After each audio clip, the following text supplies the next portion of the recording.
महाभारत में कई घटना, संबंध और ज्ञान विज्ञान के रहस्य छिपे हुए हैं। महाभारत का हर पात्र जीवंत है, चाहे वह कौरव हो, पांडव, कर्ण और कृष्ण हो या धृष्टद्युम्न, शल्य, शिखंडी और कृपाचार्य हो। महाभारत सिर्फ योद्धाओं की गाथाओं तथा सीमित नहीं है। महाभारत से जुड़े शाप, वचन और आशीर्वाद में भी रहस्य छिपे हैं, क्योंकि महाभारत का हर व्यक्ति रहस्यमय था। महाभारत एक ऐसा ग्रंथ है जिसमें भारतीय ही नहीं, विश्व इतिहास का रहस्य छिपा हुआ है।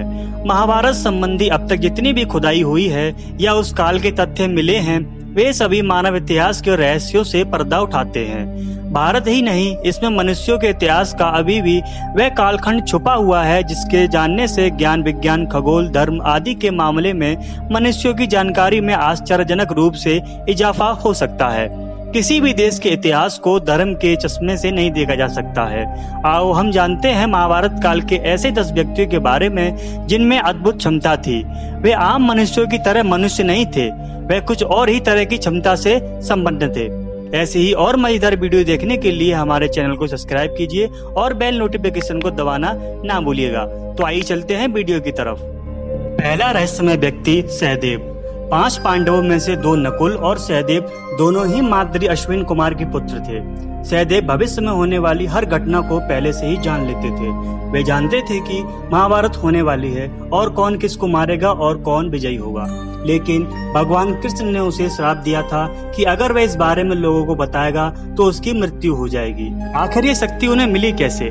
सहदेव के धर्मपिता पांडु बहुत ही ज्ञानी थे। उनकी अंतिम इच्छा थी कि उनके 5 बेटे उनके मृत शरीर को खाएं, ताकि उन्होंने जो ज्ञान अर्जित किया है वह उनके पुत्रों में चला जाए। सिर्फ सहदेव ने ही हिम्मत दिखाकर पिता की इच्छा का पालन किया। उन्होंने पिता के मस्तिष्क के 3 हिस्से खाए। पहले टुकड़े को खाते ही सहदेव को इतिहास का ज्ञान हुआ, दूसरे टुकड़े को खाने से वर्तमान का और तीसरे टुकड़े को खाते ही वे भविष्य को देखने लगे। इस तरह वे त्रिकालज्ञ बन गए। दूसरा रहस्यमय व्यक्ति बर्बरीक। बर्बरीक दुनिया का सर्वश्रेष्ठ धनुर्धर थे। बर्बरीक के लिए 3 बाण ही काफी थे, जिसके बल पर वे कौरवों और पांडवों की पूरी सेना को समाप्त कर सकते थे। युद्ध के मैदान में भीम पौत्र बर्बरीक दोनों खेमों के मध्य बिंदु एक पीपल के वृक्ष के नीचे खड़े हो गए और ये घोषणा कर डाली कि मैं उस पक्ष की तरफ से लड़ूंगा जो हार रहा होगा। बर्बरीक की इस घोषणा से कृष्ण चिंतित हो गए। भीम के पौत्र बर्बरीक के समक्ष जब अर्जुन तथा भगवान श्री कृष्ण उसकी वीरता का चमत्कार देखने के लिए उपस्थित हुए, तब बर्बरीक ने अपनी वीरता का छोटा सा नमूना मात्र ही दिखाया। कृष्ण ने कहा कि यह जो वृक्ष है, इसके सारे पत्तों को एक ही तीर से छेद दो तो मैं मान जाऊंगा। बर्बरीक ने आज्ञा लेकर तीर को वृक्ष की ओर छोड़ दिया। जब तीर एक एक करके सारे पत्तों को छेदता जा रहा था, उसी दौरान एक पत्ता टूटकर नीचे गिर पड़ा। कृष्ण ने उसे पत्ते पर यह सोचकर पैर रखकर उसे छुपा लिया कि यह छेद होने से बच जाएगा, लेकिन सभी पत्तों को छेदता हुआ वह तीर कृष्ण के पैरों के पास आकर रुक गया। तब बर्बरीक ने कहा कि प्रभु, आपके पैर के नीचे एक पत्ता दबा है, कृपया पैर हटा लीजिए, क्योंकि मैंने तीर को सिर्फ पत्तों को छेदने की आज्ञा दे रखी है, आपके पैर को छेदने की नहीं। उसके इस चमत्कार को देखकर कृष्ण चिंतित हो गए। भगवान श्री कृष्ण यह बात जानते थे कि बर्बरीक प्रतिज्ञावश हारने वाले का साथ देगा। यदि कौरव हारते हुए नजर आए तो फिर पांडवों के लिए संकट खड़ा हो जाएगा, और यदि जब पांडव बर्बरीक के सामने हारते नजर आए तो फिर वह पांडवों का साथ देगा। इस तरह वह दोनों की ओर की सेना को एक ही तीर से खत्म कर देगा। तब भगवान श्री कृष्ण ब्रह्मांड का वेश बनाकर सुबह बर्बरीक के शिविर के द्वार पर पहुंच गए और दान मांगने लगे। बर्बरीक ने कहा, मांगो ब्राह्मण, क्या चाहिए? ब्राह्मण रूपी कृष्ण ने कहा कि तुम दे ना सकोगे, लेकिन बर्बरीक कृष्ण के जाल में फंस गए और कृष्ण ने उससे उसका शीश मांग लिया। बर्बरीक द्वारा अपने पितामह पांडवों की विजय हेतु स्वेच्छा के साथ शीश दान कर दिया गया। बर्बरीक के इस बलिदान को देखकर दान के पश्चात श्री कृष्ण ने बर्बरीक को कलयुग में स्वयं के नाम से पूजित होने का वर दिया। आज बर्बरीक को खाटू श्याम के नाम से भी पूजा जाता है। यहाँ कृष्ण ने उसका शीश रखा था, उस स्थान का नाम खाटू है। तीसरा रहस्यमय व्यक्ति संजय। महाभारत युद्ध में संजय के बारे में सभी जानते हैं। संजय के पिता बुनकर थे, इसीलिए उन्हें सूतपुत्र माना जाता था। उनके पिता का नाम गावल्यगर था। उन्होंने महर्षि वेदव्यास से दीक्षा लेकर ब्राह्मणत्व ग्रहण किया था। वेदादि विद्याओं का अध्ययन करके वे धृतराष्ट्र की राज्यसभा के सम्मानित मंत्री बन गए थे। आज के दृष्टिकोण से वे टेलीपैथिक विद्या से पारंगत थे। कहते हैं कि गीता का उपदेश 2 लोगों ने सुना, एक अर्जुन और दूसरा संजय। यही नहीं, देवताओं के लिए दुर्लभ विश्वरूप तथा चतुर्भुज रूप का दर्शन भी सिर्फ इन 2 लोगों ने ही किया था। संजय अपनी स्पष्टवादिता के लिए प्रसिद्ध थे। वह धृतराष्ट्र को सही सलाह देते रहते थे। एक ओर वे जहां शकुनी की कुटिलता के बारे में सजग करते थे, तो दूसरी ओर वे दुर्योधन द्वारा पांडवों के साथ किए जाने वाले असहिष्णु व्यवहार के प्रति भी धृतराष्ट्र को अवगत कराकर चेताते रहते थे। वे धृतराष्ट्र के संदेश वाहक भी थे। संजय को दिव्य दृष्टि प्राप्त थी, अतः वे युद्ध क्षेत्र का समस्त दृश्य महल में बैठे ही देख सकते थे। नेत्रहीन धृतराष्ट्र ने महाभारत युद्ध का प्रत्येक अंश उनकी वाणी से सुना। धृतराष्ट्र को युद्ध का संजीव वर्णन सुनाने के लिए ही व्यास मुनि ने संजय को दिव्य दृष्टि प्रदान की थी। महाभारत युद्ध के पश्चात अनेक वर्षों तक संजय युधिष्ठिर के राज्य में रहे। इसके पश्चात धृतराष्ट्र गांधारी और कुंती के साथ उन्होंने भी संन्यास ले लिया था। बाद में धृतराष्ट्र की मृत्यु के बाद वे हिमालय चले गए, जहां से फिर कभी नहीं लौटे। चौथा रहस्यमय व्यक्ति अश्वत्थामा। गुरु द्रोणाचार्य के पुत्र अश्वत्थामा हर विद्या में पारंगत थे। वे चाहते तो पहले दिन ही युद्ध का अंत कर सकते थे, लेकिन कृष्ण ने ऐसा कभी होने नहीं दिया। कृष्ण ये जानते थे कि पिता पुत्र की जोड़ी मिलकर ही युद्ध को समाप्त कर सकती है। विज्ञान यह नहीं मानता कि कोई व्यक्ति हजारों वर्षों तक जीवित रह सकता है। ज्यादा से ज्यादा 150 वर्ष तक जीवित रहा जा सकता है, वह भी इस शर्त पर कि आबो हवा और खान पान अच्छा हो तो। तब ऐसे में कैसे माना जा सकता है कि अश्वत्थामा जीवित होंगे?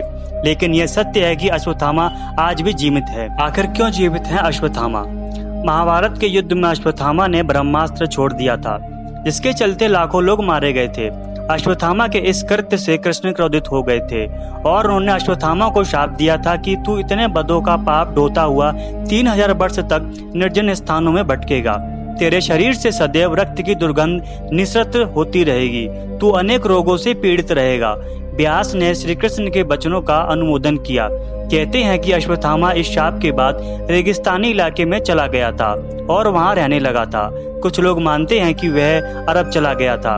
उत्तर प्रदेश में प्रचलित मान्यता अनुसार अरब सागर में उसने कृष्ण और पांडवों के धर्म को नष्ट करने की प्रतिज्ञा ली थी। पांचवा रहस्यमय व्यक्ति कर्ण। कर्ण से यदि कवच कुंडल नहीं हत्याए होते, यदि कर्ण इंद्र द्वारा दिए गए अपने अमोघ अस्त्र का प्रयोग घटोत्कच पर न करते हुए अर्जुन पर करता, तो आज भारत का इतिहास और धर्म कुछ और ही होता। भगवान कृष्ण यह भली बात ही जानते थे कि जब तक कर्ण के पास उसका कवच और कुंडल है, तब तक उसे कोई नहीं मार सकता। ऐसे में अर्जुन की सुरक्षा की कोई गारंटी नहीं थी। उधर देवराज इंद्र भी चिंतित थे, क्योंकि अर्जुन उनका पुत्र था। भगवान कृष्ण और देवराज इंद्र दोनों जानते थे कि जब तक कर्ण के पास पैदाइशी कवच और कुंडल हैं, वह युद्ध में अजय रहेगा। तब कृष्ण ने देवराज इंद्र को एक उपाय बताया और फिर देवराज इंद्र एक ब्राह्मण के वेश में पहुंच गए कर्ण के द्वार पर। देवराज भी सभी के साथ लाइन में खड़े हो गए। कर्ण सभी को कुछ न कुछ दान देते जा रहे थे। बाद में जब देवराज का नंबर आया तो दानी कर्ण ने पूछा, विप्रवर आज्ञा कीजिए, किस वस्तु की अभिलाषा लेकर आप आए हैं? विप्र बने इंद्र ने कहा, हे महाराज, मैं बहुत दूर से आपकी प्रसिद्धि सुनकर आया हूँ। कहते हैं कि आप जैसा दानी तो इस धरा पर दूसरा कोई नहीं। तो मुझे आशा ही नहीं, विश्वास है कि मेरी इच्छित वस्तु तो मुझे अवश्य आप देंगे ही। फिर भी मन में कोई शंका न रहे, इसलिए आप संकल्प कर लें। कर्ण ने तेज में आकर जल हाथ में लेकर कहा, हम प्रण करते हैं विप्रवर, अब तुरंत मांगिए। तब छद इंद्र ने कहा, राजन, आपके शरीर के कवच और कुंडल हमें दान स्वरूप चाहिए। एक पल के लिए सन्नाटा छा गया। कर्ण ने इंद्र की आंखों में झांका और फिर दानवीर कर्ण ने बिना एक क्षण भी गवाए अपने कवच और कुंडल अपने शरीर से खंजर की सहायता से अलग किए और ब्राह्मण को सौंप दिए। इंद्र ने तुरंत वहां से दौड़ लगा दी और दूर खड़े रथ पर सवार होकर भाग गए। इसीलिए कहीं उनका राज खुलने के बाद कर्ण बदल ना जाए। कुछ मील जाकर इंद्र का रथ नीचे उतरकर भूमि में धंस गया। तभी आकाशवाणी हुई, देवराज इंद्र, तुमने बड़ा पाप किया है। अपने पुत्र अर्जुन की जान बचाने के लिए तूने छलपूर्वक कर्ण की जान खतरे में डाल दी। अब ये रथ यहीं धंसा रहेगा और तू यहीं धंस जाएगा। तब इंद्र ने आकाशवाणी से पूछा, इससे बचने का उपाय क्या है? तब आकाशवाणी ने कहा, अब तुम्हें दान दी गई वस्तु के बदले में बराबरी की कोई वस्तु देनी पड़ेगी। इंद्र क्या करते, उन्होंने यह मंजूर कर लिया। तब वे फिर से कर्ण के पास गए, लेकिन इस बार ब्राह्मण के वेश में नहीं। कर्ण ने उन्हें आता देखकर कहा, देवराज, आदेश करिए और क्या चाहिए? इंद्र ने झेंपते हुए कहा, दानवीर कर्ण, अब मैं याचक नहीं हूँ, बल्कि आपको कुछ देना चाहता हूँ। कवच कुंडल को छोड़कर मांग लीजिए आपको जो कुछ भी मांगना हो। कर्ण ने कहा, देवराज, मैंने आज तक कभी किसी से कुछ नहीं मांगा और ना ही मुझे कुछ चाहिए।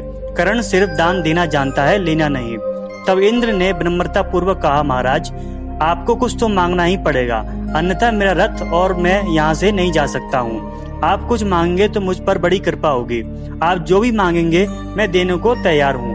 कर्ण ने कहा, देवराज, आप कितना ही प्रयत्न कीजिए, लेकिन मैं सिर्फ दान देना जानता हूँ, लेना नहीं। मैंने जीवन में कभी कोई दान नहीं लिया।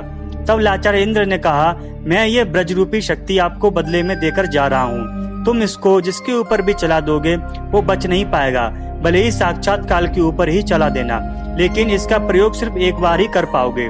कर्ण कुछ कहते उससे पहले ही देवराज वह वज्र शक्ति वहां रखकर तुरंत भाग लिए। कर्ण की आवाज देने पर भी वह रुके नहीं। बाद में कर्ण को उस वज्र शक्ति को अपने पास मजबूरन रखना पड़ा। लेकिन जैसे ही दुर्योधन को मालूम पड़ा कि कर्ण ने अपने कवच कुंडल दान में दिए हैं, तो दुर्योधन तो चक्कर में ही आ गए। उसको हस्तिनापुर का राज्य हाथ से जाता देखने लग गया। लेकिन जब उसने सुना कि उसके बदले वज्र शक्ति मिल गई, तो फिर से उसकी जान में जान आई। अब उसे भी कर्ण की गलती ने मान नहीं सके। छठा रहस्यमय व्यक्ति भीम। कुंती बायु के पुत्र थे भीम, अर्थात पवन पुत्र भीम। भीम में 1000 हाथियों का बल था। युद्ध में भीम से ज्यादा शक्तिशाली उनका पुत्र घटोत्कच ही था। घटोत्कच का पुत्र बर्बरीक था। उन्होंने एक बार अपनी भुजाओं से नर्मदा नदी का प्रवाह रोक दिया था। युद्ध में भीम से ज्यादा शक्तिशाली सिर्फ उनका पुत्र ही था, लेकिन भीम में यह 1000 हाथियों वाला बल कहां से और कैसे आया? यह सभी जानते हैं कि गंधारी का बड़ा पुत्र दुर्योधन और गंधारी का भाई शकुनी कुंती के पुत्रों को मारने के लिए नई नई योजनाएं बनाते थे। इसी योजना के तहत एक बार दुष्ट दुर्योधन ने धोखे से भीम को विष पिलाकर उसे गंगा नदी में फेंक दिया। मूर्छित अवस्था में भीम बहते हुए नागों के लोक पहुंच गए। वहां विषैले नागों ने उन्हें खूब डसा, जिससे भीम के शरीर का जहर कम होने लगा, यानी जहर से जहर की काट होने लगी। जब भीम की मूर्छा टूटी तब उन्होंने नागों को मारना शुरू कर दिया। यह खबर नागराज वासुकी के पास पहुंची। तब वे स्वयं भीम के पास आए। वासुकी के साथी आर्यक नाग ने भीम को पहचान लिया। आर्यक नाग भीम के नाना थे। भीम ने उन्हें अपने गंगा में धोखे से बहा देने का किस्सा सुनाया। यह सुनकर आर्यक नाग ने भीम को 1000 हाथियों का बल प्रदान करने वाले कुंडों का रस पिलाया, जिससे भीम और भी शक्तिशाली हो गए। 7वां रहस्यमय व्यक्ति घटोत्कच। माना जाता है कि कद काठी के हिसाब से भीमपुत्र घटोत्कच इतना विशालकाय था कि वह लात मारकर रथ को कई फुट पीछे फेंक देता था और सैनिकों तो वह अपने पैरों तले कुचल देता था। भीम की असुर पत्नी हिंडिमा से घटोत्कच का जन्म हुआ था। भीमपुत्र घटोत्कच का कंकाल मिला।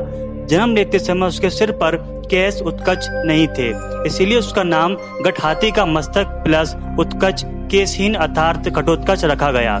इसका मस्तक हाथी के मस्तक जैसा और केश शून्य होने के कारण यह घटोत्कच नाम से प्रसिद्ध हुआ। वह अत्यंत मायावी निकला और जन्म लेते ही बड़ा हो गया। उसमें जहाँ शारीरिक बल था वहीं वह मायावी था। क्योंकि घटोत्कच की माता एक राक्षसी थी, पिता एक वीर क्षत्रिय था, इसीलिए इसमें मनुष्य और राक्षस दोनों के मिश्रित गुण विद्यमान थे। वह बड़ा क्रूर और निर्दयी था। महाभारत युद्ध के बीच इसने हाहाकार मचा दिया था। कर्ण सेनापति बनकर कौरवों के पक्ष से युद्ध कर रहे थे। कर्ण के पास इंद्र की दी हुई ऐसी शक्ति थी जिससे वह किसी भी पराक्रमी से पराक्रमी योद्धा को मार सकते थे। वह शक्ति कभी खाली जा ही नहीं सकती थी। कर्ण इस शक्ति से अर्जुन को मारना चाहते थे। श्री कृष्ण यह जानते थे कि इसी कारण उन्होंने घटोत्कच को रणभूमि में उतारा। इस राक्षस ने आकाश से अग्नि और अनेक प्रकार के अस्त्र शस्त्र बरसाना आरंभ कर दिया। इसमें कौरवों सेना में हाहाकार मच उठा। दुर्योधन ने घबराकर कर्ण से इसे मारने के लिए कहा। कर्ण भी इसकी मार से घबरा गए थे। उसने अपनी आंखों से देखा कि इस तरह तो कुछ ही देर में सारी कौरव सेना नष्ट हो जाएगी। तब लाचार होकर उसने घटोत्कच पर उस अमोघ शक्ति का प्रयोग किया। अतः घटोत्कच क्षण भर में ही निर्जीव होकर पृथ्वी पर गिर पड़ा। पांडवों को उसकी मृत्यु से दुख हुआ था, लेकिन श्री कृष्ण ने सारी चाल उनको समझाकर उन्हें संतुष्ट कर दिया। 8वें रहस्यमय व्यक्ति भीष्म। शांतनु गंगा के पुत्र भीष्म का नाम देवव्रत था। उनको इच्छा मृत्यु का वरदान प्राप्त था। भीष्म के सरसैया पर लेटने की खबर फैलने पर कौरवों की सेना में हाहाकार मच जाता है। दोनों दलों के सैनिक और सेनापति युद्ध करना छोड़कर भीष्म के पास एकत्र हो जाते हैं। दोनों दलों के राजाओं से भीष्म कहते हैं, राजन्यगण, मेरा सिर नीचे लटक रहा है, मुझे उपयुक्त तकिया चाहिए। उनके एक आदेश पर तमाम राजा और योद्धा मूल्यवान और तरह तरह के तकिए ले आते हैं, किंतु भीष्म उनमें से एक को भी न लेकर मुस्कुराकर कहते हैं कि ये तकिए इस वीरशैया के काम में आने योग्य नहीं हैं। फिर वे अर्जुन की ओर देखकर कहते हैं, बेटा, तुम तो क्षत्रिय धर्म के विद्वान हो, क्या तुम मुझे उपयुक्त तकिया दे सकते हो? आज्ञा पाते ही अर्जुन ने आंखों में आंसू लिए उनको अभिवादन कर भीष्म को बड़ी तेजी से ऐसे 3 बाण मारे जो उनके ललाट को छेदते हुए पृथ्वी में जा लगे। बस इस तरह सिर को सिरहाना मिल जाता है। इन बाणों का आधार मिल जाने से सिर के लटकते रहने की पीड़ा जाती रही। 9वां रहस्यमयी व्यक्ति दुर्योधन।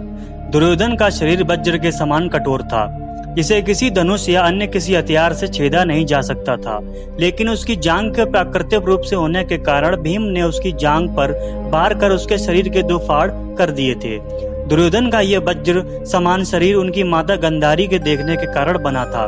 माता ने उन्हें पूर्णतः नग्न होकर उनके समक्ष आने को कहा था, लेकिन कृष्ण द्वारा उनकी बुद्धि को मोड़ देने के कारण वे अपने गुप्तांगों को छुपाकर माता के समक्ष गए थे, इसलिए उनका उतना हिस्सा कमजोर रह गया था। 10वें रहस्यमयी हैं भगवान श्री कृष्ण। उनको व्यक्ति बोलने की भूल मैं नहीं कर सकता। सब पर भारी कृष्ण मुरारी। भगवान कृष्ण 16 कलाओं में माहिर थे। वे जितने मायावी थे उतने ही मानवीय। उनके रहस्यमय व्यक्तित्व को तो बड़े बड़े योग और तपस्वी भी समझ पाए। एक तरफ अपने दरिद्र मित्र सुदामा के चरण पखारते हैं, तो दूसरी ओर अपनी बुआ के बेटे शिशुपाल का वध भी कर देते हैं। उनके रहस्यमय व्यक्तित्व का सबसे बड़ा उदाहरण यह है कि अर्जुन ने सूर्यास्त से पूर्व जयद्रथ के वध की शपथ ली थी और कहा था कि यदि मैं उसे सूर्यास्त के पूर्व नहीं मार पाया तो अग्नि चिता पर लेट जाऊंगा। कृष्ण ने अर्जुन को इसके लिए प्रोत्साहित भी किया था, क्योंकि कृष्ण ये जानते थे कि आज सूर्य ग्रहण है और सूर्य कुछ देर के लिए नहीं दिखेगा। हुआ यही, अर्जुन ने चिता तैयार कर ली। तब जयद्रथ ने भी यह देखने आया और तुरंत ही उसी वक्त सूर्य पुनः निकल आया। कृष्ण के इशारे पर पल भर में ही अर्जुन ने जयद्रथ का सिर अलग कर दिया। कृष्ण को ईश्वर मानना अनुचित है, किंतु इस धरती पर उनसे बड़ा कोई ईश्वर तुल्य नहीं है, इसीलिए उन्हें पूर्ण अवतार कहा गया है। कृष्ण ही गुरु और सखा हैं। कृष्ण ही भगवान है, अन्य कोई भगवान नहीं। कृष्ण है राजनीति, धर्म, दर्शन और योग का पूर्ण वक्तव्य। कृष्ण को जानना और उन्हीं की भक्ति करना ही हिंदुत्व का भक्ति मार्ग है।